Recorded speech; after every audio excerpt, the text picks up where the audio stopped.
Téléspectateurs de la chaîne YouTube Jonas Lonkutumpa, la chaîne officielle, suivez désormais votre nouvelle émission Va et dis-leur. Va et dis-leur, c'est l'histoire d'une vie transformée par Jésus-Christ après avoir servi le diable pendant 25 ans. Va et dis-leur, c'est l'histoire du pasteur Jonas Lonkutumpa la Yedidia, aujourd'hui serviteur de Dieu, jadis sataniste.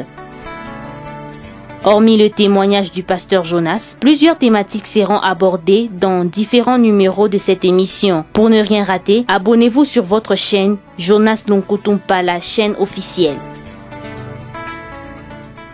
Chacun de nous dans ce monde, qui qu'il soit, a toujours besoin de quelqu'un sur qui compter. Ça peut être un frère, un parent ou quelqu'un de bien.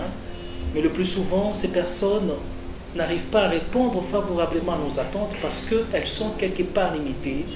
Le plus souvent, ces personnes arrivent à nous quitter parce qu'elles sont mortelles. Raison pour laquelle nous devons apprendre à placer notre confiance et notre foi en celui qui n'échoue jamais, en celui qui ne meurt jamais, Jésus-Christ de Nazareth. Aimables téléspectateurs, vous êtes nombreux, vous qui nous suivez de partout. Vous nous suivez en Afrique, vous nous suivez en Asie, en Australie, aux États-Unis, partout au monde. Nous vous disons que nous vous aimons de l'amour du Christ. Et nous sommes là encore une fois de plus pour vous servir, pour servir notre Dieu dans cette émission Va et dis-leur. Va et dis-leur, c'est cette émission, cette grande émission qui vous édifie, cette grande émission de témoignage, cette grande émission qui vous permet de vous connecter au Dieu créateur. Aujourd'hui, nous sommes là. Je sais, je m'en vais rappeler déjà.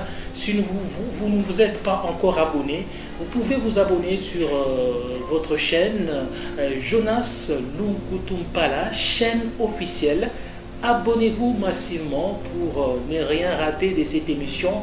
Une émission qui vous parle, qui vous présente un témoignage, le témoignage d'un homme, un homme qui a servi le diable pendant 25 ans, avant bien sûr de se convertir, avant bien sûr de donner sa vie au Seigneur Jésus-Christ.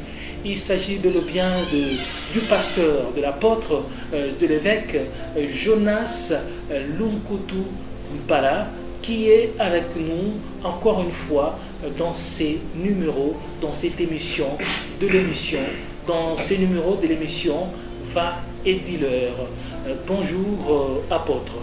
Bonjour mon frère Teddy. J'ai toujours été dans la joie lorsque je vous reçois dans cette émission. La joie est partagée, moi aussi je suis dans la joie. Aujourd'hui nous vous voyons en vie, nous disons que gloire à Dieu parce que vous êtes là en vie et avec force vous êtes là. Oui, je suis là, je viens même d'échapper à un accident, pas échapper, l'accident s'est fait, mais Dieu m'a protégé. Et malgré tout ce qu'il y a eu, Dieu m'a protégé. Voilà, vous venez d'échapper à un accident. Un accident grave, mortel, parce qu'il y a eu des blessés, il y a eu tout ça, des blessés. Et c'était juste quand j'étais en route, je venais pour vous rejoindre pour le tournage de l'émission. Mais l'ennemi a voulu faire tout ce qu'il voulait pour m'empêcher. Il a voulu s'ériger en obstacle pour m'empêcher de dévoiler ses œuvres. Et lorsque je vous ai appelé, je ne pensais pas que vous pouviez être là aujourd'hui. Et malgré ça, vous avez tenu vraiment à répondre à l'invitation malgré l'accident. Romains 8:35 nous dit qui nous séparera de l'amour de Christ. Donc en fait, tout ce que nous faisons, nous le faisons pour le Seigneur. Et le diable, c'est un flatteur. C'est un menteur, un flatteur. Il peut faire beaucoup de choses pour nous empêcher d'accomplir le pourquoi de notre existence sous le soleil. Mais cependant, il peut séduire. Il peut séduire le traître de l'alliance, ceux qui n'ont pas une alliance avec le Seigneur. Il est dit dans Daniel 11, verset 32, « Il séduira par des flatteries le traître de l'alliance, mais ceux du peuple qui connaîtront leur Dieu agiront avec fermeté. » Donc jusqu'à la fin de mes jours, je serai toujours au service du Seigneur. Je continuerai à témoigner parce que ce que le Seigneur a fait pour moi, ça dépasse mon entendement. Il n'y a aucun humain qui pouvait le faire, il n'y a que Jésus qui a su faire cela. Voilà pourquoi témoigner pour moi, c'est une façon de marquer ma gratitude par rapport à ce que le Seigneur a fait. En lisant le psaume 66, verset 16, il est dit, venez, vous tous qui craignez Dieu, et je raconterai ce qu'il a fait à mon âme. Oui, ce qu'il a fait à mon âme, le Seigneur m'a tiré de trémas, il m'a déniché du gouffre de la magie, il m'a tiré de griffes de Satan, il m'a tiré dans le bourbier du péché. Alors si je fais le résumé de tout ce que le Seigneur a fait, je pense que ma seule façon de marquer ma gratitude, c'est témoigner pour sa gloire. Donc le diable, quel que soit ce qu'il peut faire, il ne fera rien. Il est dit dans le psaume 60, le verset 14, avec Dieu nous ferons des exploits. Et il écrasera nos ennemis.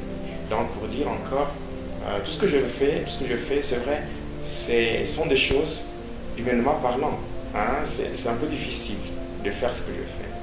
Mais je ne le fais pas par ma force.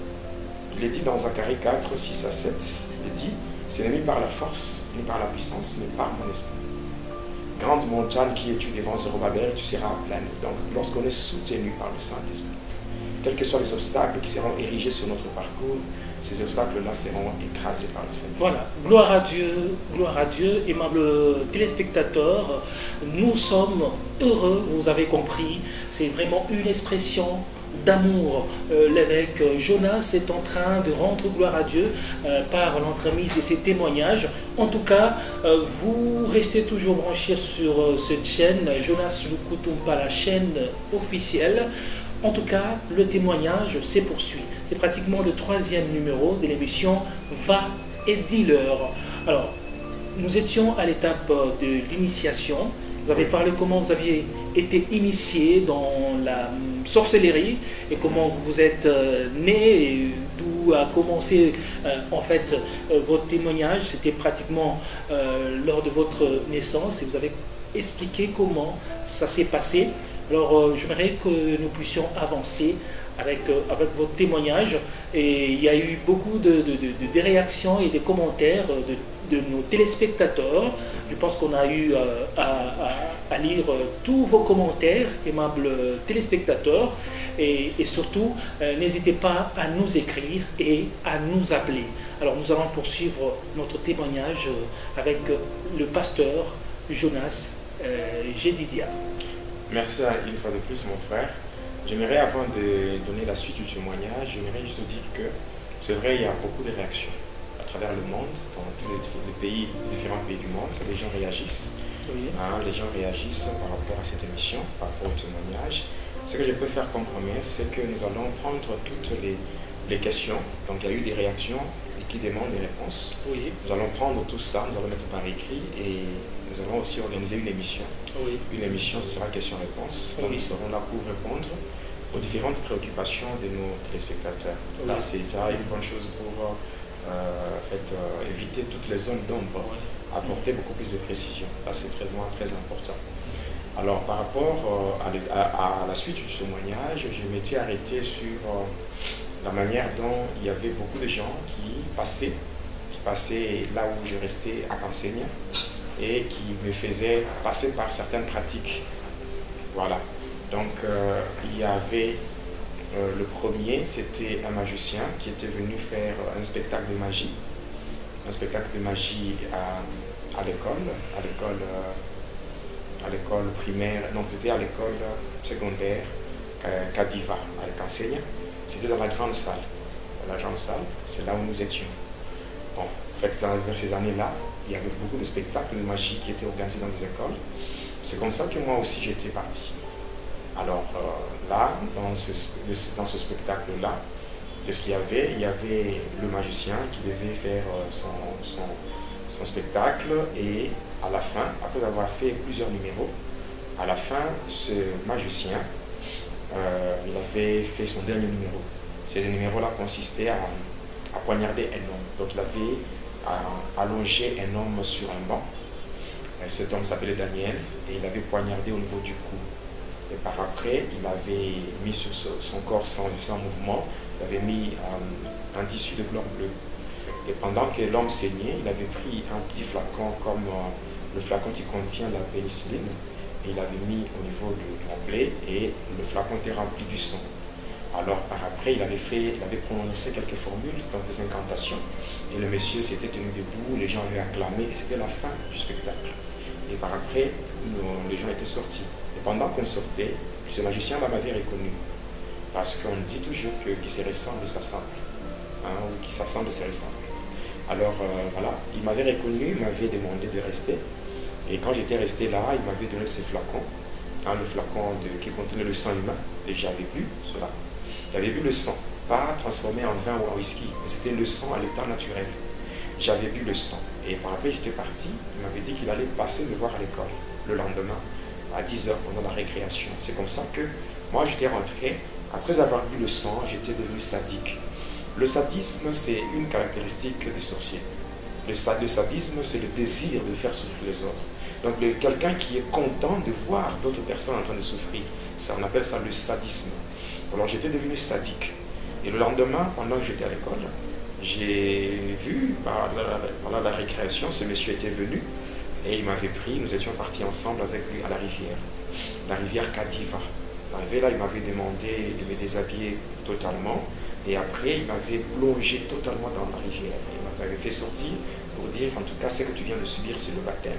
Sache que maintenant, tu deviens quelqu'un d'autre, tu deviens un homme nouveau. Vous voyez même cette nouveauté de vie que les chrétiens négligent. Ça a une grande signification dans la dimension spirituelle. La manière dont le diable combat le chrétien baptisé et les non baptisés, ça c'est différent. Ceux qui sont baptisés bénéficient d'une protection de la part du Seigneur. Il est dit, allez partout, faites de toutes les nations mes disciples. Celui qui croira et qui sera baptisé sera sauvé. Donc quand quelqu'un est baptisé, c'est qu'il est revêtu de Christ. Même dans des attaques spirituelles, ce n'est pas lui qu'on verra. On verra d'abord Christ en lisant la parole de Dieu. Dans Galates 3, le verset 27, la Bible dit, vous qui avez été baptisés en Christ, vous avez revêtu Christ. Donc quand vous avez revêtu Christ, c'est que spirituellement, quand il y a une attaque, cette attaque, quand on vous attaque, ce n'est pas vous qu'on verra spirituellement, on verra d'abord Jésus. Et quand on attaque Jésus, qui peut vaincre Jésus? Comme Jésus est invincible et que vous êtes caché en Jésus, vous devenez automatiquement invincible. C'est vraiment très important. Alors nous avons quitté ces lieux-là, les lieux du soi-disant baptême, et ça dit qu'il avait fait de moi, il avait fait cela parce qu'il avait reçu un mandat de la part de Lucifer. Parce qu'à la fin, il m'avait dit, ce que je viens de faire avec toi, il y a quelqu'un qui m'a envoyé pour le faire, mais ne cherche pas à connaître son nom. C'est comme ça qu'il avait terminé ce qu'il avait fait faire comme spectacle à Cancé et il est parti. Quelques années plus tard, il y avait encore un autre magicien qui était venu toujours à l'école Kadiva, l'école secondaire. Nous étions partis dans la grande salle. Bon, c'était normal, on trouvait ça normal, les parents trouvaient que c'était un spectacle. Or, dans les écoles catholiques, les choses là se faisaient. Et lorsque nous nous mettons à dévoiler les œuvres du catholicisme, les gens se disent que nous exagérons. Ce n'est pas exagéré. Parce que quand nous témoignons, ce n'est pas que nous manquons à faire. On a tellement beaucoup d'occupations, mais comme la vie chrétienne a un principe, le principe de base de la vie chrétienne, c'est que dans tout ce que nous faisons, le Seigneur doit occuper la première place. Et nous venons après. Donc nous faisons d'abord ce que le Seigneur attend de nous, et par après, nous pouvons aussi faire ce que nous voulons faire par rapport à notre vie. Alors, il était parti. Alors, le deuxième là, il avait fait aussi son spectacle. Et pendant qu'il faisait son spectacle, après, à la fin du spectacle, nous devions partir, et il m'avait encore appelé. Lui aussi m'avait identifié, m'avait reconnu et m'avait appelé. Et quand il m'avait appelé, il m'avait remis un bout de papier. Sous ce bout de papier, il y avait deux noms. Le premier nom, c'était Hindu Sankara. Et le deuxième nom, c'était Hindu Pakabura. Alors, il m'avait remis ce bout de papier, il m'avait donné et dit, non, tu dois mâcher, et après, il faut avaler. J'avais fait. Et j'avais mâché, j'avais avalé. J'étais rentré à la maison. Et cette fois-là, c'était devenu compliqué, parce que chaque fois que je dormais, dans mes rêves, j'étais visité par des blancs. Des gens qui venaient me rendre visite. Lui aussi, avant de me séparer, il m'avait dit, ce que je te donne, il y a quelqu'un qui m'a envoyé pour le faire, mais ne cherche pas à connaître son nom. Il était parti. Et par après, j'ai évolué comme cela jusqu'à quand j'étais arrivé. Donc, par le fait que vous étiez déjà répertorié dans le monde occulte, oui. On vous envoyait de professeurs, voilà, qui vous enseignaient déjà. Qui étaient en train de m'initier, donc de me faire passer à d'autres étapes. Okay. Donc à chaque étape, on envoyait quelqu'un. Donc le diable vraiment avait pris tout son temps. Parce qu'il voulait faire de moi son agent à part entière. Et maintenant, quand j'étais en 4e primaire, J'étais en classe et mon cahier, bon, j'avais un cahier qui était vraiment arrivé à la fin, donc c'était terminé par rapport au nombre de pages. Alors, à l'époque, là, quand on étudiait, ce n'est pas nos parents qui donnaient les cahiers. Le cahier était à la direction. Donc, c'est comme ça que j'avais demandé la permission à l'enseignant pour aller demander un nouveau cahier au directeur. Alors, j'étais parti, j'arrive au bureau du directeur, je trouve le directeur avait été avec un magicien. Il était avec un magicien. Et le magicien était avec lui dans son bureau. Alors, ils étaient en train de s'entretenir. L'entretien, c'était quoi? Le magicien était venu demander au directeur la permission de faire un spectacle de magie pendant la récréation en plein air et gratuitement. Après avoir reçu l'accord du directeur, le magicien était sorti. Parce que, en fait, le directeur là, lui, il n'était pas un magicien. C'était pas un magicien. Un catholique. Ah, ok. Il était catholique seulement. Alors j'entre, quand le magicien était sorti, moi j'étais entré, j'ai demandé le cahier qu'on m'avait donné. J'ai rentré maintenant dans la classe. Je devais passer par la cour. Et c'est là, au milieu de la cour de récréation, que j'avais trouvé le magicien. Il m'attendait. Il m'appelle et je viens vers lui. Alors, en parlant, il me dit, il a introduit la main dans sa poche. Et de là, il fait sortir un œuf. Bien préparé, bien cuit. Et il me donne. Il me dit, mange ça. Moi, j'ai pris l'œuf. Sans hésiter, j'avais mangé. Et puis il me dit, ce que je fais avec toi, il y a quelqu'un qui m'a envoyé pour le faire. Mais ne cherche pas à connaître ça. Ouais, donc la même phrase revenait. C'est comme ça que je devais rentrer en classe. Il me dit non. Lorsque je serai en train de faire le spectacle ou la magie, toi, là où tu seras, tu ne feras que réciter une phrase. Tu diras seulement magasin de l'Inde, magasin de l'Inde, magasin de l'Inde. En fait, j'étais parti en classe et puis à 10h, comme c'était la récréation, nous étions sortis et le monsieur avait commencé son spectacle. Il y avait une foule, donc il y avait tous les élèves de différentes classes qui étaient là. C'est comme ça qu'il avait commencé. C'était son spectacle. Moi, j'étais là, je ne faisais que répéter magasin de l'Inde, magasin de l'Inde. Donc tout ce qu'il faisait là comme spectacle, c'est moi qui étais en train de communiquer avec un magasin mystique de l'Inde pour faire venir les différents articles qui apparaissaient. Et on peut dire que le fait que vous étiez là, vous étiez déjà devenu comme son collaborateur direct. Oui, comme un acolyte. Comme un acolyte, vous utilisez déjà. Oui, parce que c'est moi qui faisais venir les choses, les articles qui apparaissaient, parce que quand il faisait des spectacles, là, il prononçait des formules, il y avait des choses qui apparaissaient. Des choses, il pouvait mettre une étoffe sur une table, et puis il y avait la lèvre, et directement les gens voyaient des choses apparaître. Mais c'était moi qui faisais venir ces choses en passant par l'Inde. Donc voilà. Là, j'étais à l'école primaire, j'étais dans la classe de 4e primaire. Et déjà, à cet âge-là, en 4e primaire, je faisais déjà la magie. Parce que là, c'était moi qui collaborais avec lui. Et après, il avait terminé ce spectacle, il était parti. Mais moi, j'étais resté là, à Kansenyi. J'étais resté. Et pendant ce temps-là, on peut dire que déjà dans la sorcellerie. Oui, dans la sorcellerie. Oui, j'évoluais déjà. Parce que chaque nuit, je sortais. Mais je sortais, mais pendant que je sortais, là, j'étais parti. Je vous avais dit la fois passée que quand j'étais parti, on m'avait donné des fétiches. On m'avait donné une corde avec des griffes de lion qui était attachée à cette corde et je devais mettre tout autour de mon hanche. C'était une protection. On m'avait donné à la source du fleuve Congo. Donc juste à côté de la frontière avec la Zambie. Voilà. Donc j'étais rentré. Alors maintenant, le sorcier de Kansenyi. Le sorcier de Kansenyi a cherché partout le moyen comment me faire entrer dans leur confrérie de sorciers. Donc ils voulaient à ce que je puisse adhérer. Parce qu'ils voulaient, vu que j'étais déjà dans la sorcellerie et qu'eux m'avaient aussi identifié, ils voulaient que je commence à travailler avec eux localement. Cependant, moi, j'ai quitté pour aller à la source, c'est très loin. Mais je partais là-bas parce que moi, je me réunissais avec les sorciers de ma famille élargie du côté paternel là-bas. Et maintenant, comme eux voulaient que je puisse adhérer, et comme j'avais manifesté une résistance par rapport à l'adhésion qui m'avait été proposée, et c'est comme ça que ils avaient jugé bon de mettre un terme à ma vie. Alors ils m'avaient attaqué de plusieurs manières. J'ai lancé la foudre sur la maison paternelle. Et voilà, il y a une partie de la maison qui s'était écroulée. Tout ça, c'était moi que le sorcier cherchait. Donc il y avait beaucoup de choses qui s'étaient manifestées jusqu'à ce qu'un jour, j'étais dans mon rêve Donc je dormais et dans mon rêve, je vois le chef de tous les sorciers du Cancelli. Il était venu, là, devant la maison, il était venu me menacer. Parce que j'avais refusé cette proposition liée à l'adhésion que j'avais rejetée. Alors, après m'avoir fait des menaces, quelques temps après, je vois apparaître 4 gardes du corps qui étaient venus, donc ceux-là qui étaient mes gardes du corps dans la sorcellerie familiale. Voilà. Ils étaient venus là, ils étaient à 3. Ils m'avaient dit, mais qu'est-ce que tu veux qu'on fasse de cet homme? J'avais dit là, dans le rêve, j'ai dit, tuez-le. En disant cela, j'ai vu, ils avaient poussé ce monsieur, c'est un papa, et on l'a poussé, j'ai vu, il y avait un trou qui s'était créé directement. Et on l'avait poussé, et il était tombé là. Et je m'étais réveillé de mon lit en sursaut. Le matin, je me lavais, j'étais devant notre maison, je me lavais pour aller à l'école. Je vois le papa là que j'avais vu la nuit, dans le rêve. Et je le vois maintenant physiquement, le matin, très tôt. Il venait. Jusqu'à il est arrivé, donc je me lavais là.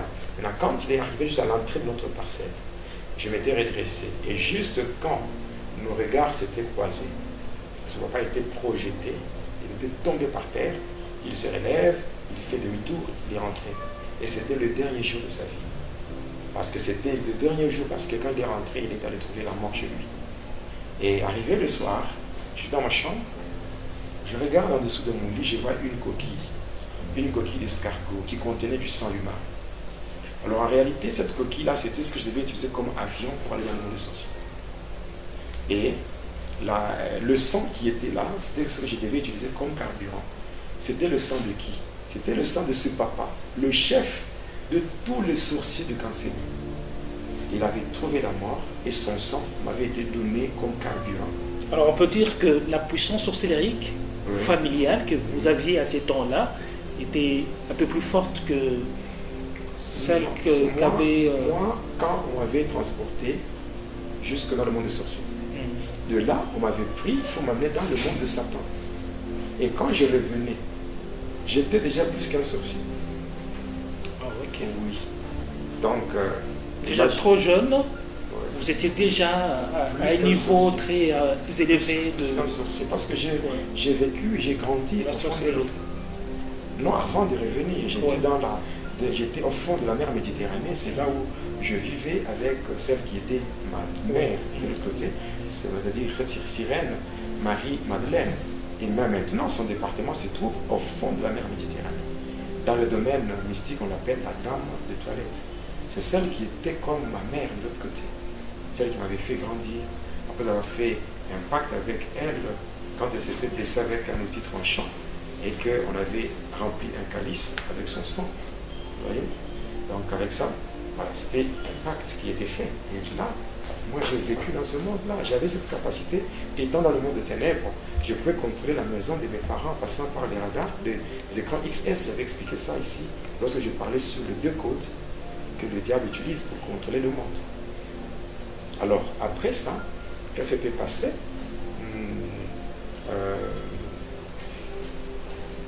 Quand j'avais vu la coquille contenait le sang, et un jour, vous voyez, d'abord c'est dans cette coquille, je vais donner donc j'ouvre une parenthèse par rapport à la coquille. La coquille était dans ma chambre, en dessous de mon lit. Ma mère ainsi que mes soeurs torchonnaient la maison. Même on torchonnait partout, même en dessous de mon lit. Mais la coquille était là. Ma mère, mes soeurs, personne ne voyait ça. Il y a des maisons qui sont hantées. Il y a des maisons dans lesquelles on a déjà placé certains instruments du monde de ténèbres qui permettent maintenant aux agents de ténèbres de contrôler les maisons à distance.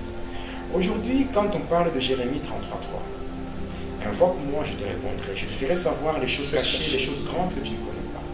Beaucoup de gens aiment toujours demander au Seigneur de leur révéler leur futur, de leur révéler le plan de Dieu pour leur vie, de leur révéler leur destinée et tout.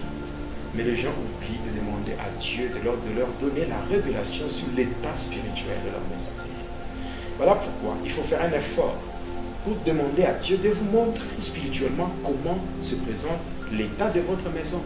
Il y a certaines difficultés, certains malheurs qui deviennent le partage de beaucoup de gens parce que ils n'ont pas encore découvert les choses qui ont été placées dans leur maison.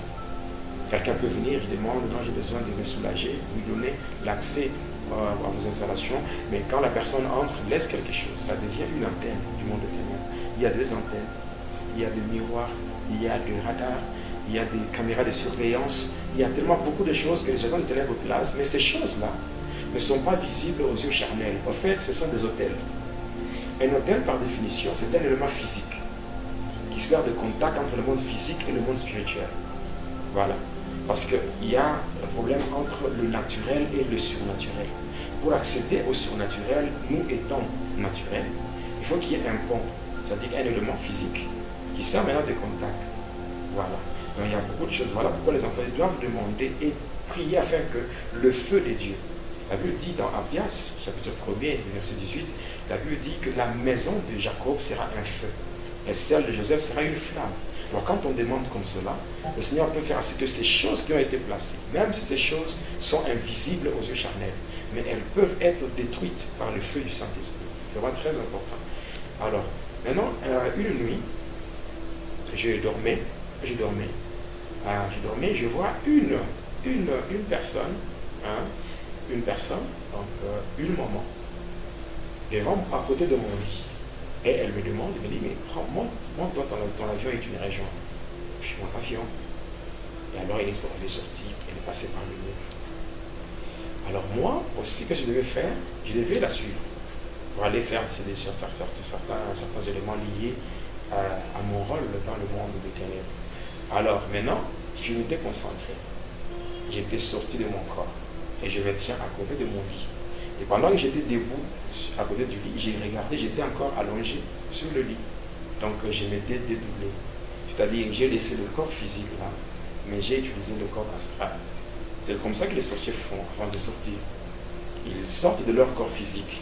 Ils font un usage de leur corps astral.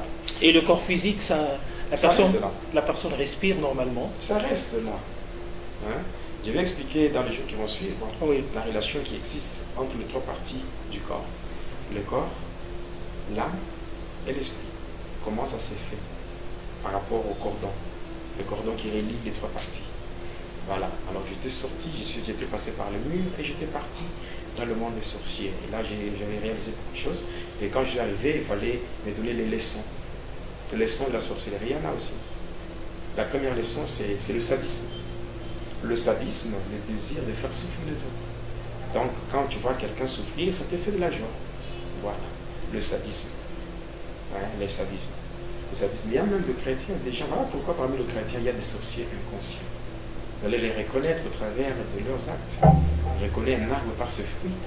Donc, il y a aussi, après le sadisme, il y a la haine. La haine. La haine, une haine qui ne se justifie pas. Quelqu'un se met seulement à vous haïr comme ça. Vous n'avez rien fait de mal. Voilà, la haine. Donc la Bible dit, dans Romains 12, 21, la Bible dit, ne te laisse pas vaincre par le mal, mais surmonte le mal avec le bien. Voilà. Et après cela, vous voyez par exemple le sadisme. Et voir, aimer, et donc aimer voir, donc quelqu'un qui aime voir d'autres personnes souffrir. Hein, mais la Bible nous recommande. Dans Romains 12, 18, ça veut dire s'il est possible, autant que cela dépend de vous, soyez en paix avec tout le monde. Oui. Il y a aussi ce qu'on appelle l'esprit de vengeance. Donc rendre le mal par le mal. Donc, la Bible nous dit dans Romains 12, verset 19, la Bible dit, ne vous vengez pas vous-même, laissez agir la colère, car il est écrit à Dieu la vengeance, à Dieu la rétribution. Il y a aussi la destruction. Donc la destruction, d'avoir certaines personnes, tout ce qu'elles touchent finit toujours par se détruire. C'est comme ça qu'on est toujours manipule même les enfants avec l'esprit des morts sur le plan matériel, où les enfants ne font que casser, abîmer le bien de la maison. Ça, c'est l'esprit des morts sur le plan matériel. Alors, il y a la jalousie trop exagérée. La jalousie trop exagérée. Voilà, la jalousie trop exagérée. Vous savez, la Bible dit dans Romains 13, verset 8, la Bible dit, ne devez rien à personne, si ce n'est de vous aimer les uns les autres. Le Seigneur lui-même nous a donné un commandement dans Jean 15, 12. C'est ici mon plus grand commandement. Aimez-vous les uns les autres. Comme moi-même, je vous ai aimé. Donc, ça, ce sont des leçons qu'on donne de la sorcellerie. Donc, une fois qu'on réunit toutes ces leçons-là, il devient maintenant un sorcier, il commence à opérer. Donc en vrai chrétien, il ne doit pas avoir l'un de ces fruits, si je peux appeler ainsi. Donc des signes. Des signes, voilà. L'amour, la haine, la jalousie. Et si on voit un chrétien avec ces signes-là... Non, il doit être spirituellement contrôlé par une main noire qui fait de lui un sorcier inconscient. C'est comme ça qu'après cette étape-là, mon père avait reçu un transfert de son travail. Alors on était obligé de quitter Cansegna pour s'installer à Likasi. Arrivé à Likasi, mon père, suite à une influence amicale, il est allé trouver une maison à Likasi dans la commune de Kipula, et précisément dans le quartier Kolomoni, une grande maison. Mais ce quartier-là, c'est un quartier qui est situé à côté des deux autres quartiers. Et c'est situé à côté de deux autres quartiers. Et aussi, il y a le quartier donc le quartier Kanona et le quartier Tchachi. Dans ces trois quartiers, la sorcellerie, c'est comme une religion. Je veux dire que même plus de 90% de ceux qui sont là sont trempés soit dans la sorcellerie, soit dans le fétiche. Et c'est dans ces milieux-là que moi je grandis. Au milieu des sorciers et tout. Donc c'est pour dire que je connais la sorcellerie comme quelqu'un qui a étudié ça à l'école. On s'en par l'école maternelle, primaire, secondaire, jusqu'aux études supérieures de sorcellerie. Mais que la gloire soit rendue à Jésus-Christ, lui qui m'a tiré de là, afin de faire de moi un instrument pour sa gloire. Aujourd'hui, c'est vrai, je ne suis pas fier de mon passé. Je ne suis pas fier de ce que j'étais, mais je suis fier de ce que je suis.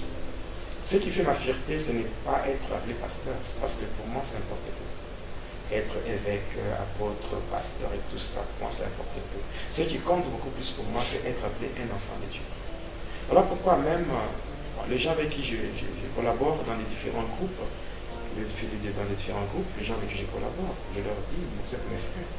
Si ça ne vous gêne pas, au lieu de m'appeler pasteur Jonas, appelez-moi frère Jonas, ça ne fait rien. Nous sommes tous de frères et sœurs dans le Seigneur. Voilà, donc c'est vraiment ça. Après, bon, quand je me fais venir à Likasi, là je commence maintenant à travailler dans la sorcellerie. Et vous aviez quel âge à ces temps-là déjà? Bon, là j'étais en 5e primaire. Voilà. En 5e primaire, je devais avoir pratiquement 11 ans. Alors là, je commençais à travailler dans la sorcellerie. Ce qu'il faut savoir par rapport à la sorcellerie, c'est que premièrement, la sorcellerie, quand on parle de sorcellerie, elle existe sous trois formes. Il y a ce qu'on appelle la sorcellerie consciente.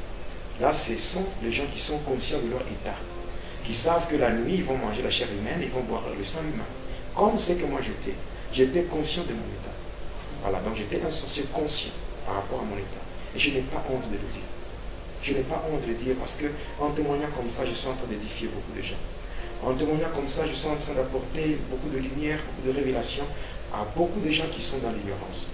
Il est dit dans Ésaïe 8, le verset 20, à la loi et au témoignage. Car si on ne parle pas ainsi, il n'y aura point d'horreur pour le peuple. En témoignant, je suis en train de répondre à un ordre direct du Seigneur Jésus. D'abord, si je prends Actes des Apôtres, chapitre 1er, verset 8, il est dit, mais vous recevrez une puissance. Le Saint-Esprit survenant sur vous, vous serez mes témoins, vous serez mes témoins, Samarie, donc la Samarie, la Judée, n'est-ce pas? La Samarie, la Judée, jusqu'aux extrémités donc de la terre. Donc, le Seigneur nous demande d'être ses témoins. Là, donc, nous avons le monde entier qui doit avoir le témoignage. Il y a beaucoup de gens qui sont dans les erreurs. Il y a beaucoup de gens qui sont dans des erreurs liées à certaines doctrines, liées à certaines pratiques, des pratiques païennes. Mais si on ne parle pas, ces gens continueront à demeurer dans ces choses et le diable continuera aussi à avoir une main mise sur ce genre. Or, il n'y a personne que le diable a créé. Il n'y a aucune créature qui vient de Dieu. Il n'y a aucun être humain qui a été créé par le diable. Le diable, c'est une créature comme nous tous. Donc nous devons vraiment faire un effort pour travailler afin que la gloire revienne au Seigneur Jésus. Donc il y a la sorcellerie consciente, les sorciers conscients de leur état. Donc ils sont très nombreux dans les églises. Très nombreux dans les églises, apparemment gentils. Parce que la gentillesse n'est pas un fruit de l'esprit. Dans les églises, il y a des sorciers. Il y en a beaucoup. Des sorciers conscients. Conscients, oui. Qui sont apparemment gentils. Voilà. La gentillesse n'est pas... Est-ce qu'un sorcier peut se permettre d'aller ou d'entrer ou d'œuvrer dans une église. Mais même mon frère, il y a des mamans sorcières, il y a des diacres sorciers, il y a des anciens sorciers dans les églises. Il y a même des pasteurs sorciers. Parce que quand moi j'ai travaillé dans la sorcellerie, j'ai fait des pasteurs qui étaient mes collaborateurs, des pasteurs qui venaient auprès de moi pour chercher le pouvoir de la prophétie, la délivrance et tout. Même moi, j'ai fait ce métier de prophète. J'avais tellement beaucoup de gens. Parce que je parlerai dans d'autres numéros, je parlerai de l'occultisme dans l'église. Comment détecter les agents de ténèbres au sein des églises. Ceux qui sont dans la Kabbale, ceux qui sont dans la magie sainte, ceux qui sont dans beaucoup de pratiques, c'est-à-dire ceux qui sont dans le sacerdoce inspiré, c'est-à-dire la fusion du sacerdoce lévitique et la Kabbale, avec les anges qu'on appelle les 70 génies de la Kabbale, qui sont les anges déchus, et ensemble ils font des choses, des dégâts, les enfants de Dieu par manque de connaissances, et c'est tout comment embrouiller. Donc nous allons dévoiler toutes ces choses. Comment certaines églises n'arrivent pas à émerger, comment les projets des églises n'arrivent pas vraiment à se réaliser. Comment ça se fait, comment les gens qui aiment trop s'accaparer des postes et des fonctions dans les églises, l'objectif c'est quoi? C'est connaître tout ce qui se fait comme programme de l'église, projet, et être transféré dans le ténèbre pour que, à partir du monde des ténèbres, que les démons soient mandatés pour créer la lourdeur dans les offrandes et tout, question d'empêcher l'accomplissement de ces projets. Parce qu'il faut savoir que l'évangile est gratuit, mais l'évangélisation n'est pas gratuite. Il y a des moyens qu'on doit engager pour que l'évangélisation se fasse. Donc tout ça, je parlerai avec beaucoup de précision. Il y a la deuxième forme qu'on appelle la sorcellerie inconsciente. Là, ce sont des gens qui ne se reconnaissent pas sorciers, mais qui sont malheureusement utilisés par les sorciers conscients. Comment reconnaître? Il faut faire l'analyse de rêve. Dans le rêve, tu te vois en train de manger. Dans le rêve, tu te vois en train de préparer à manger. Dans le rêve, tu te vois en train de servir dans une fête. Dans le rêve, tu te vois en train de nager dans une rivière. Dans le rêve, tu te vois en train de connaître des relations intimes. Donc la présence des maris et des femmes de nuit. La présence des incubes ou les succubes, c'est-à-dire les démons de la sexualité. Donc ça se manifeste souvent dans des rêves érotiques. Donc des rêves où les personnes se voient en train de consommer l'acte sexuel. Il y a aussi, ça se manifeste dans des attouchements démoniaques. Des attouchements démoniaques, c'est-à-dire que où certaines personnes, elles dorment, mais le matin, elles se réveillent, elles sentent comme si elles ont été caressées. Elles ont été caressées par des personnes inconnues. Et ça provoque une excitation sexuelle, ça pousse beaucoup de gens vers des pratiques de voyeurisme, c'est-à-dire arriver à déshabiller les personnes de sexe opposé avec les yeux. Ça peut amener certaines personnes à la pratique de la masturbation, ça amène l'onanisme. L'onanisme, ça amène la fellation, ça amène la partouze, donc la sodomie, toutes ces pratiques qui sont en fait des perversions sexuelles. Voilà, toutes ces choses-là, les gens les font parce qu'ils ont été visités par les démons de la sexualité. Donc au travers de rêves. Donc, dans le rêve, quelqu'un se voit en train d'être poursuivi par des chiens, ou bien par des soldats, ou bien par des personnes dont on ne voit pas le visage, et au moment d'attraper la personne se voit en train de voler. Elle commence à s'envoler comme un oiseau, et puis elle se réveille en sursaut pour dire en tout cas, on allait m'attraper, mais j'ai échappé. Non, ce n'est pas que la personne a échappé, non, il y a un problème qui demande la délivrance. Donc si on se voit en rêve, oui, en train de vouloir voler, peut-être... Donc quand on est poursuivi, oui, on est pourchassé par le chien, par les soldats, ou bien par des gens dont on ne voit pas le visage. Et au moment de vous attraper, vous commencez à voler comme un oiseau. Là, c'est un problème qui demande une délivrance. Donc, il y a beaucoup de choses. Dans la sorcellerie inconsciente, il y a des maladies périodiques et incurables. Il y a des gens qui souffrent de des maladies périodiques et même incurables. Il y a des blocages qui ne se justifient pas pour le chrétien.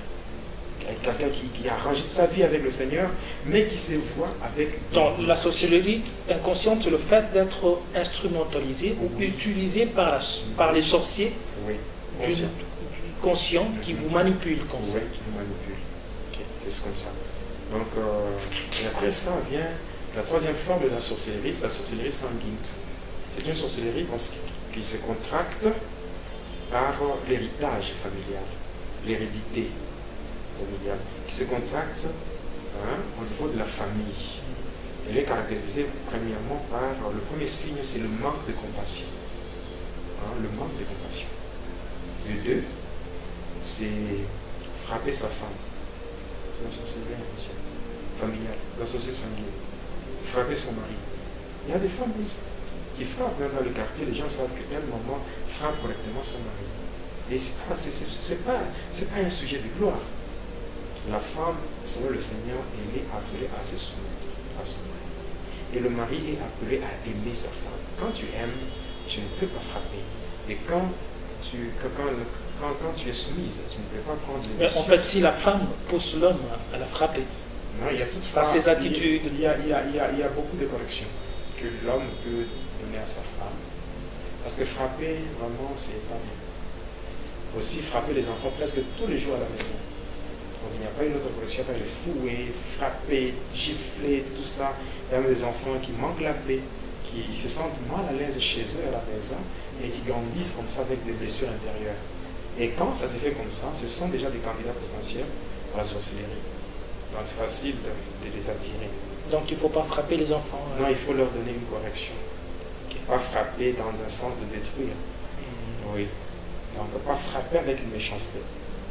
Oui. Il y a deux choses, il y a la colère et la méchanceté. Ce sont des choses différentes. Dieu, souvent il entre en colère.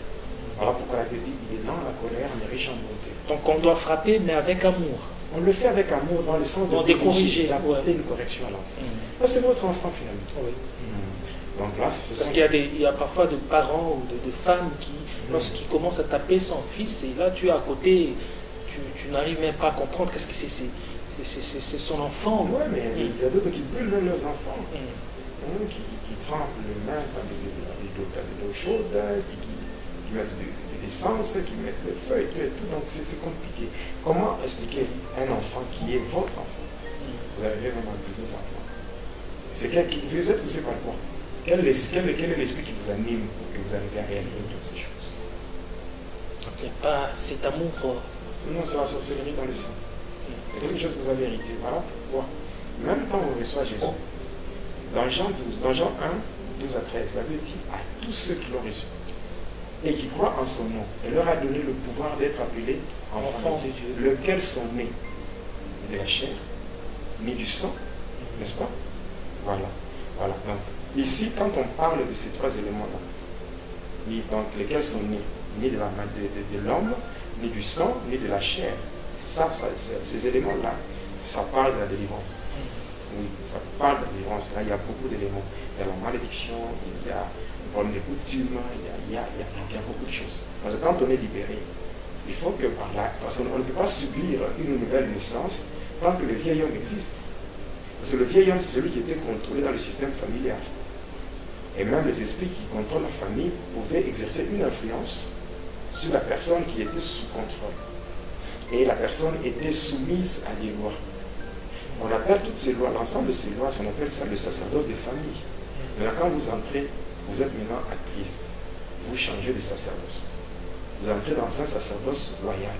Et il est écrit dans Hébreux 7:12 que le sacerdoce étant changé, il y a nécessairement changement de loi. Donc les lois que la famille utilisait pour vous contrôler, ces lois tombent. Si ces lois vous condamnent au célibat, vous condamnez, c'est pas ça pour les choses. Mais lorsque vous venez à Jésus, passant par l'œuvre de la croix, avec son sang, Jésus, en nous lisons Colossiens 2:14, il a effacé l'acte dont les ordonnances nous condamnaient. Donc il y avait des lois. Donc, mais si une personne continue à vivre sous l'emprise de démons, c'est qu'il y a une délivrance qui doit être opérée dans sa vie. Et en fait, là, il y a vraiment de problèmes dans la vie des enfants de Dieu, ce qui concerne ce qu'on appelle les liens héréditaires ou les liens familiaux. Les liens familiaux. Vous allez voir qu'une personne arrive toujours à reproduire peut-être ce que son père faisait, ce que sa mère faisait. Donc la personne n'arrive pas à ressortir sa propre vie. Quand vous lisez dans le livre des Actes des Apôtres, il est écrit homme beaucoup raide, incirconcis des cœurs et d'oreilles. N'est-ce pas? C'est que vos pères ont été, vous l'êtes aussi. C'est écrit dans la Bible. Alors il faut que quand quelqu'un reçoit Jésus, quand vous venez, vous voyez par exemple, vous allez chez Lazare, et vous lui parlez un peu du scénario lié à sa résurrection, vous allez comprendre les étapes de la délivrance. Pourquoi Lazare a écouté la parole? Quand le Seigneur a dit, Lazare, nous sommes dans l'évangile de Jean, Jean 11, le verset 39 à 44. Quand le Seigneur est arrivé, il a dit ôtez la pierre. Cette pierre-là, ça a une signification dans la dimension spirituelle. Lorsque la pierre a été ôtée, le Seigneur a crié, Lazare sort. Jésus n'est pas entré physiquement, mais c'est la parole. Donc Lazare a écouté la parole, il est sorti. Il est sorti. Donc là, la parole a franchi quelqu'un. Mais après l'affranchissement, il y a la délivrance. Parce que le Seigneur a ajouté en disant, déliez-le. Déliez-le et laissez-le aller. Voilà, donc ce sont les étapes par lesquelles on doit passer pour avoir une délivrance totale. C'est très important de la marche chrétienne. Et est-ce qu'on peut trouver un chrétien lié? Non, en fait, un chrétien lié, non. Parce que beaucoup de gens... Un chrétien sous la prison. Il y a beaucoup de gens qui s'arrogent de ce titre-là de chrétien. Le Seigneur Jésus n'a pas laissé le chrétien. Non. Le Seigneur a laissé l'ordre de faire des disciples. Okay. Et il a dit lui-même, allez partout et faites de toutes les nations mes disciples. Donc on peut dire en d'autres termes les disciples de Jésus-Christ. Les disciples de Jésus. Un disciple, c'est un élève discipliné qui imite son maître. Un élève discipliné qui imite son maître. C'est ça, un disciple. Donc si on est disciple de Jésus, Paul dit quoi? Soyez mes imitateurs comme moi-même je le suis, le Christ. Donc quelqu'un qui imite Jésus, qui subit la crucifixion. La crucifixion, en fait, c'est le fait que la personne voit sa chair dépouillée de désirs charnels et de plaisirs mondains pour produire un corps qui deviendra la demeure de Dieu. Parce que Dieu n'habite pas dans la chair. Dieu habite dans le corps. Il est dit dans 1 Corinthiens 6, 19, ne savez-vous pas que votre corps est le temple du Saint-Esprit? On ne dit pas, ne savez pas que votre chair, non. Or, le corps, c'est quoi? C'est la chair crucifiée. Une chair qui est dépouillée de plaisirs mondains et de désirs charnels. Maintenant, quand l'Esprit de Dieu vient habiter dans ce corps-là, la personne va marcher selon l'Esprit pour ne plus accomplir le désir de la chair. C'est ce qui est écrit dans Galates 5, verset 16. Marchez selon l'Esprit et vous n'accomplirez pas le désir de la chair. Et cette personne qui devient, donc le corps devient un réceptacle dans lequel le Saint-Esprit peut habiter. C'est une personne qui est attachée au Seigneur. Parce que quand on est attaché au Seigneur, on entre dans une symbiose spirituelle. Il est dit dans 1 Corinthiens 6, 17 que celui qui s'attache au Seigneur, il est avec lui un même esprit. Donc l'esprit du Seigneur et l'esprit de l'homme fusionnent. Pour ne faire qu'un seul esprit. Voilà pourquoi lorsque Géasi était en train de tromper à Élysée par rapport à son entretien avec le général syrien, qu'est-ce qu'Élysée lui a dit? Physiquement, Élysée n'était pas là lorsque Géasi s'entretenait avec le général syrien. Mais dans la réponse d'Élysée, il a dit quoi? Mon esprit était là. En réalité, l'esprit qui était là, c'était l'esprit de Dieu. N'est-ce pas? Comme il y a une symbiose, l'esprit de Dieu et l'esprit de l'homme, et l'esprit de l'homme, l'esprit de Dieu arrive à révéler à l'esprit de l'homme la pensée de Dieu. Alors il est dit même dans Romains 8, 16, il dit l'esprit lui-même rend témoignage à notre esprit que nous sommes enfants de Dieu. Donc il y a une communication qui est vraiment établie. Lorsqu'on est vraiment on a une vie de sanctification, une vie de crainte de Dieu, une vie de, comment dirais-je, on est dans une harmonie avec le Seigneur, dans une communion parfaite avec lui. Alors l'Esprit de Dieu qui est le révélateur, il commence à vous dire des choses qui sont surnaturelles.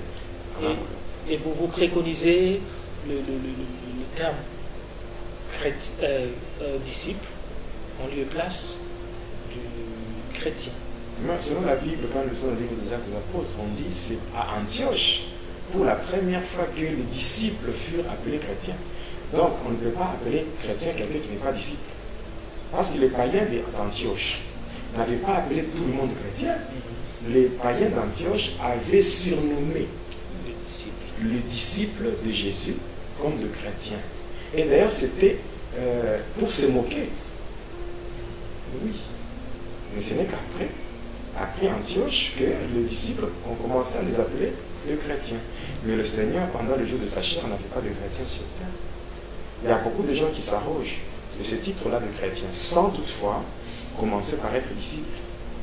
Quand vous dites que est-ce qu'un chrétien peut être lié, un chrétien peut être emprisonné, mais quand vous regardez dans les églises de réveil, dans des groupes de prière et tout, on parle de quoi? Non, tu es en prison, tu es ceci, on t'a lié là-bas, on t'a fait ceci. L'esprit des morts. Voilà. Or, en fait, si le chrétien devient sérieux par rapport à ce que le Seigneur donne comme principe, parce qu'il y a 7 principes, bien 7 éléments qui caractérisent un disciple. Donc, avant d'être chrétien, on doit d'abord être disciple. Il y a 7 caractéristiques d'un disciple. Mais le chrétien font tout pour échapper à ça. Ils brûlent les étapes. Ils ne veulent pas être disciples, mais ils veulent être chrétiens. C'est tout. Alors quand on devient chrétien... Et on peut savoir les étapes en question? Oui, je vais donner dans d'autres numéros. Voilà. Alors là, on peut poursuivre le témoignage. Oui, je parlerai sur l'origine de la sorcellerie. Ouais. Oui, je parlerai sur l'origine de la sorcellerie, l'origine de la magie, l'origine de l'astrologie. Je parlerai de ça dans le prochain numéro. Mais cependant, aujourd'hui, je vais parler sur l'organisation des sorciers. L'organisation des sorciers. Oui. Par rapport à l'organisation des sorciers, si je prends d'abord notre continent, l'Afrique. L'Afrique, c'est un grand continent qui comporte 2 grands déserts. Alors, aujourd'hui, je pense que vous allez commencer. On va poursuivre la fois prochaine parce qu'on nous signale qu'il nous reste 7 minutes. D'accord. Je disais que l'Afrique, c'est un continent qui a 2 grands déserts. Au nord, la partie qu'on appelle le Maghreb, il y a le désert de Sahara. Et bon, en fait, au sud, la partie australe, il y a le désert de Kalahari. Alors, le désert de Kalahari, c'est ça le département général de tous les sorciers d'Afrique. Tous les sorciers d'Afrique se réunissent là. Et quand ils se réunissent là-bas, Lucifer lui-même n'a jamais été dans les réunions de sorciers. Enfin, les sorciers travaillent pour Lucifer, mais sans le voir. Maintenant, il y a un démon de Aura, répondant au nom de Hindu Sankara, qui a la mission de prendre le rapport de toutes les réunions et transmettre ça auprès de Lucifer Satan. Alors maintenant, par rapport à leur hiérarchie, c'est que déjà au premier niveau, ou à la première position, il y a ce qu'on appelle les présidents et les reines. Ce sont ceux-là qui donnent les instructions dans le monde des sorciers. Donc ceux qui donnent les ordres et tout ce qu'il y a à faire là-bas. Donc ils se mettent sur des chaises fabriquées avec les ossements humains. C'est-à-dire, lorsque on tue les humains, on mange la chair, on boit le sang et les os qui restent, c'est avec ça qu'on fabrique les fauteuils sur lesquels doivent s'asseoir les présidents et les reines. Donc un chrétien malhonnête, un chrétien de nom ou un païen, il faut savoir que c'est vraiment un grand danger vivre sans Christ. Quelqu'un qui vit sans Christ, c'est que c'est comme une provision qui est déjà placée dans le magasin. Dès que c'est qu'on est en train d'utiliser, on va prendre faim directement, on va faire le cours. Ce qui est dans le magasin, on va manger. Donc ce sont des choses, parce que les chaises qui sont fabriquées, même le crâne là qu'on prend, on utilise pour boire le sang, ce sont des choses des humains. Donc le corps... Les choses qu'on utilise dans la sorcellerie, oui. Ce sont On tue les humains, on mange leur chair, on boit leur sang. Maintenant les os qui restent, c'est avec ça qu'on fabrique les fauteuils. Leurs ustensiles, ouais. C'est l'organe ou les restes du corps humain. Oui, c'est ça. Et là, ce sont les présidents et les reines. Deuxièmement, le président dans leur monde, là. Oui, le président et le reine dans l'organisation de la sorcellerie. Oui. Mais à la deuxième position, il y a ce qu'on appelle les sorciers suprêmes. Les sorciers suprêmes, ce sont les chefs de quartier des sorciers. Par exemple, quand vous vivez dans un quartier, donc ce quartier-là est bien limité, n'est-ce pas? Donc ce quartier est établi sur un territoire bien déterminé. Alors, tout ce quartier-là, dans ce quartier, il y a des sorciers. Et tous les sorciers de ce quartier, ils ont leur chef. C'est celui-là qu'on appelle le sorcier suprême ou le chef de tous les sorciers d'un quartier. Maintenant, au niveau du quartier, qu'est-ce qui s'est fait? Le quartier est composé des avenues et des rues. Sur chaque avenue, il y a des sorciers. Et les sorciers de l'avenue, ils ont un chef, qui est le chef d'avenue ou le chef de la rue. Alors le chef de rue et le chef d'avenue ont comme mission de sillonner dans les familles qui sont sur leur avenue ou sur leur rue afin de prélever les informations. C'est pour cela, dans le combat spirituel, la discrétion, c'est une chose vraiment très importante. On n'est pas appelé à dire n'importe quoi à n'importe qui. Il y a des moments où certaines personnes se retrouvent dans des difficultés à cause du manque de discrétion. Parce qu'on ne peut pas dire, parce que quelqu'un peut venir chez vous, vous ne connaissez pas le pourquoi de sa présence. Vous pouvez dire de n'importe quoi à quelqu'un, mais vous ne savez pas qu'après son départ, la personne va transmettre toutes les informations dans le monde de ténèbres. Et c'est comme ça qu'on voit les gens venir en causant par rapport aux relations de bon voisinage. On est en train de causer, parler sur le mariage, sur les affaires, sur ceci, sur cela, parler comment on va prendre vos filles en mariage. Vous expliquez vous-même, non? Mais non, il est là, il essaie un peu de faire des commentaires par rapport à ce que vous dites, parce que c'est un entretien, c'est un dialogue. Il faut dialoguer, mais la personne est en train de prendre des informations. Maintenant, arrivé la nuit, qu'est-ce qui va se passer? La première des choses, c'est que tous les sorciers vont se croiser pour se rencontrer au croisement des avenues. Alors quand ils sont au croisement des avenues, le sorcier suprême, qui est le chef de quartier, il va premièrement prendre, tous les sorciers vont prendre des sifflets. On appelle ça le sifflet d'appel. Quand on siffle, tous les sorciers inconscients sortent de leur corps, sortent de leur maison. Et maintenant, on commence, si le sorcier conscient veut se déplacer pour aller dans le monde de ténèbres, ils peuvent, cette fois-là, prendre les sorciers inconscients et les transformer en chevaux. Et ils montent là-dessus. Et ils vont dans le monde de ténèbres. Voilà pourquoi il y a des gens qui dorment bien, mais qui se réveillent avec des douleurs. Il y a des gens qui se réveillent avec des douleurs, des maux de tête, parce que quand on est un cheval, on doit tirer. On doit tirer les oreilles pour bien avancer. On est là. Il y a des gens qui ont des douleurs au niveau des jambes. Il y a des gens qui ont précocement le problème du rhumatisme. Alors, ce n'est pas le rhumatisme, c'est parce que les jambes sont utilisées. Il y a beaucoup de choses qui se font. Beaucoup de choses qui se font. Et il y a d'autres, on les transforme. Leur ventre devient de tam-tam. Ouais. Le ventre devient de tam-tam. Quand les sorciers veulent manger, après avoir mangé, pour se divertir, ils chantent en se servant de ventre des gens comme des tam-tams, des jambes comme des guitares. Voilà, il y a des gens qui ont des plaies qui ne se terminent pas, de plaies périodiques. Ça, c'est l'œuvre de la sorcellerie. Voilà, il y a des choses. Il y a maintenant, quand le chef de quartier est là, il siffle, alors il va se tenir comme ça. Et le chef des avenues et des rues vont commencer à passer à tour de rôle. Donc, l'un après l'autre, passer pour faire quoi? Pour donner le rapport des différentes informations qui ont été prélevées dans les familles qui sont sur les avenues ou sur les rues. Alors, dès que le chef de quartier est en possession de toutes les informations, là, il peut maintenant s'envoler. Lui seul. Il peut s'envoler pour aller dans les départements, c'est-à-dire au niveau du désert de Kalahari. Et là-bas, il y a des prisons. Il y a des prisons spirituelles. Si les informations qu'il a reçues concernent le mariage, concernent les affaires, concernent la fécondité, concernent beaucoup de domaines, et on va prendre, on met dans des prisons. Maintenant, on va regarder si la chose qu'on a placée dans la prison, cette chose vous appartient. Qu'est-ce qu'on va faire? On va chercher dans votre propre famille un sorcier. Et ce sorcier ou une sorcière, on va l'appeler et on va lui demander de s'asseoir sur la chose qui vous appartient. Cette personne devient comme un géolier. Et cette personne s'assoit sur la chose. Et vous, dans ce monde ici, vous allez souffrir. Vous allez être dans des prières et tout. Tant que la personne qui est assise sur ce qui vous appartient n'est pas encore délogée, vous n'aurez jamais ce que vous cherchez. Il n'y a que l'intervention divine. C'est pour ça qu'on dit toujours, qui est assis sur toi? Qui est la femme forte de ta vie? Qui est l'homme fort ou l'enfant fort? C'est la personne qui est assise sur ce qui t'appartient. Donc cette personne, on l'appelle en d'autres termes, le Goliath de ta vie. La personne qui est derrière ton malheur. La personne qui est derrière la situation maléfique ou malheureuse que tu es en train de vivre. Donc il faut que cette personne soit d'abord déloger. De loger de là où elle est placée pour que la chose soit libérée.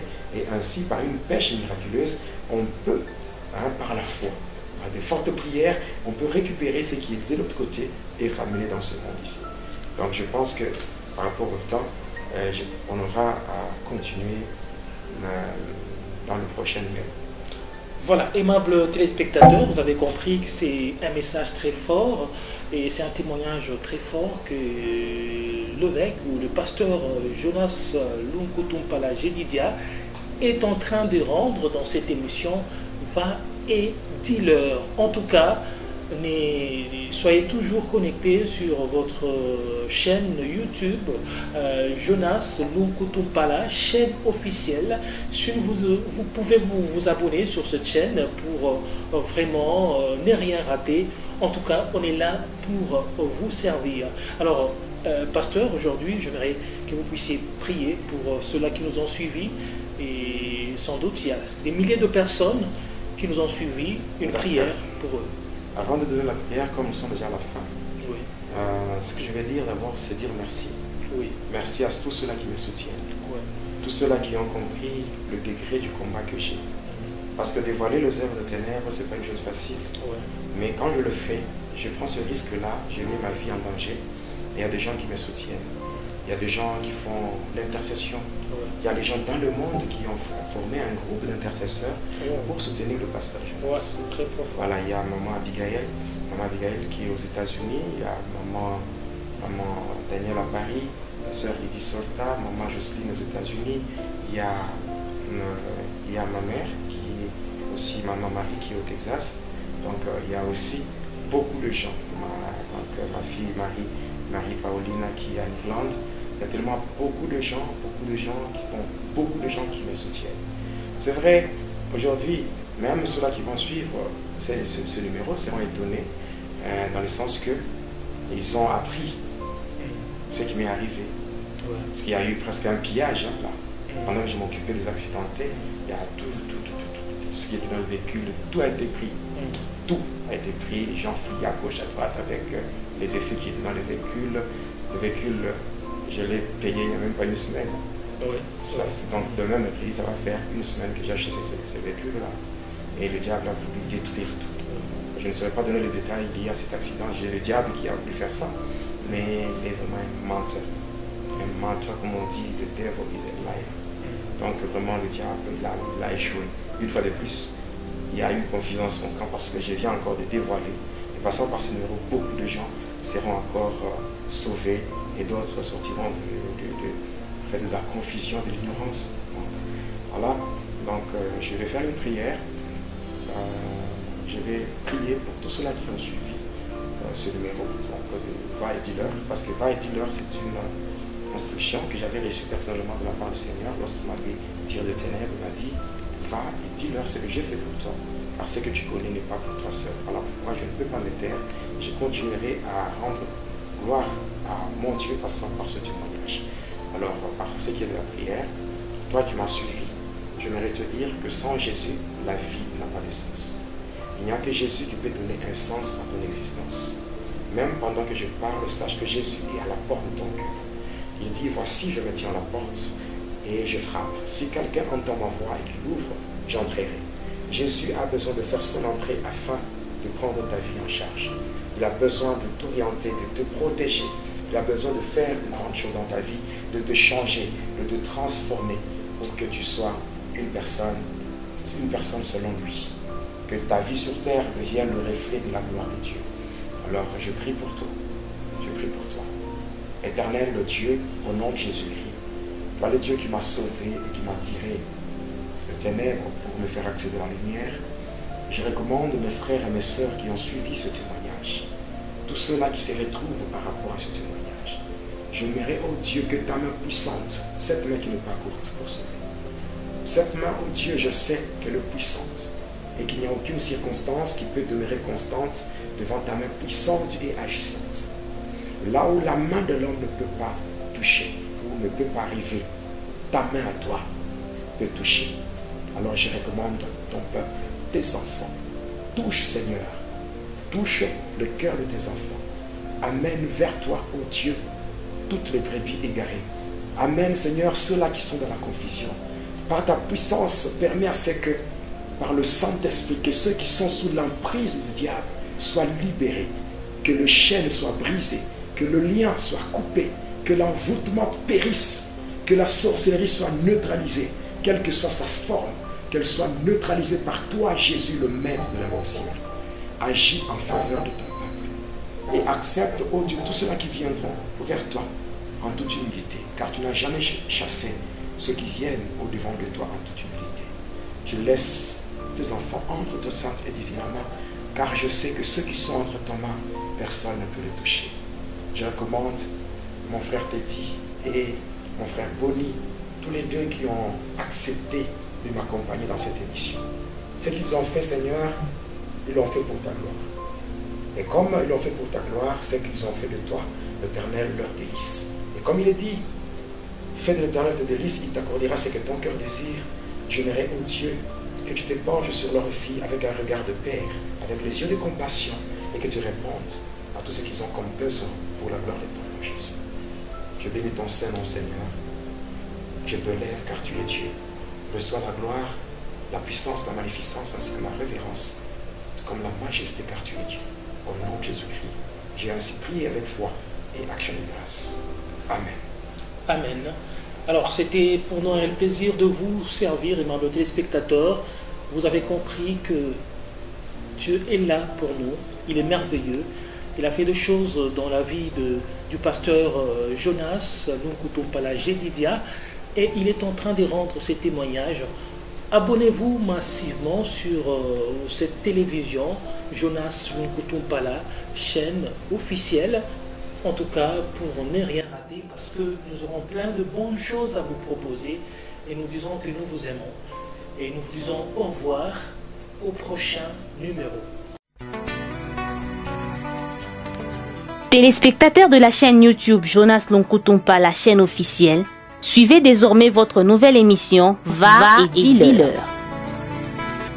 Va et dis-leur, c'est l'histoire d'une vie transformée par Jésus-Christ après avoir servi le diable pendant 25 ans.